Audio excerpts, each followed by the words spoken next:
दोस्तों नमस्कार। 3 दिन पहले भारत सरकार ने मनरेगा में एक संरचनात्मक परिवर्तन करने की बात कैबिनेट की मीटिंग में की थी। उसी के तहत कल यानी कि 15 दिसंबर को केंद्र सरकार ने एक बिल लाया है पार्लियामेंट में। उस बिल का नाम है विकसित भारत जी राम जी योजना। इसका जो पूर्ण रूप है वो ये है, गारंटी फॉर रोजगार एंड आजीविका मिशन ग्रामीण। ये मनरेगा का एक नया स्वरूप होगा। ये पूर्ण रूप से केंद्र प्रायोजित योजना होगी और इसमें सारा फंड केंद्र सरकार करने वाली है। और प्रत्येक ग्रामीण को पहले 100 दिन का रोजगार मिल रहा था जो अनस्किल्ड वर्कर थे, अब उसको 125 दिन का रोजगार मिलने वाला है। इस योजना के तहत ये देखा गया है कि इसको प्रभावी, पारदर्शी और परिणामोन्मुखी बनाया जाए, किस प्रकार से रिजल्ट ओरिएंटेड बनाया जाए। पहले ऐसा नहीं था। पहले क्या था, कुछ संरचनात्मक कमियां आ गई थी, इसमें फर्जी कार्य हो रहे थे और अन्य विसंगतियां उजागर हुई थी। इसकी वजह से केंद्र सरकार लगातार कोशिश कर रही थी कि हम किस प्रकार से इस योजना में परिवर्तन लाएं।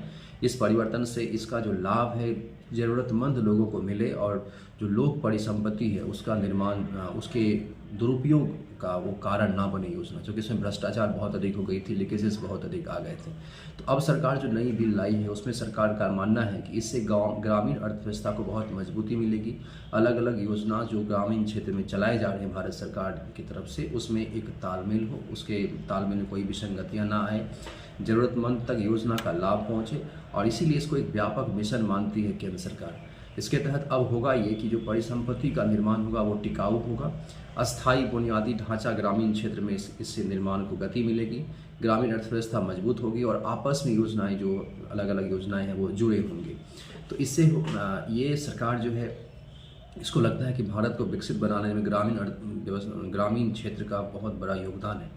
तो ग्रामीण क्षेत्र को हम छोड़ करके आगे नहीं बढ़ सकते। बिना ग्रामीण क्षेत्र की अर्थव्यवस्था को सुधारे, गांव में गरीबी को दूर किए हुए हम देश को विकसित नहीं बना सकते। तो ऐसे में सरकार एक हॉलिस्टिक जो अप्रोच है वो अपना रही है इन योजनाओं के माध्यम से। इसकी वजह से देश का जो ग्रामीण क्षेत्र है वो सबल हो सकेगा। महात्मा गांधी का भी मानना था, जैसा कि डीपीएसपी में महात्मा गांधी ने जो डीपीएसपी में अलग अलग चीज़ों को जोड़े थे, इसमें आर्टिकल 40 है, उसमें कहा गया कि ग्रामीण अर्थव्यवस्था को मजबूती देने के लिए हम पंचायती राज का संगठन करें। और उस क्षेत्र में सरकार का ये बहुत बड़ा महत्वपूर्ण कदम है। इस योजना में 4 क्षेत्र में बांटे गए हैं इस योजना को। इसमें जल संबंधी कार्य होंगे, मूलभूत ग्रामीण बुनियादी ढांचा का निर्माण किया जाएगा, आजीविका संबंधी परिसंपत्ति का निर्माण होगा और मौसमी घटनाओं से निपटने के लिए विशेष कार्य किए जाएंगे। इन सभी चीज़ों पर ध्यान दिया जाएगा। तो ये था सरकार का बहुत महत्वपूर्ण योजना। अब देखते हैं इसका इम्प्लीमेंटेशन कैसे होता है। उम्मीद करते हैं कि योजना एक माइलस्टोन साबित होगी देश के लिए। बहुत बहुत धन्यवाद।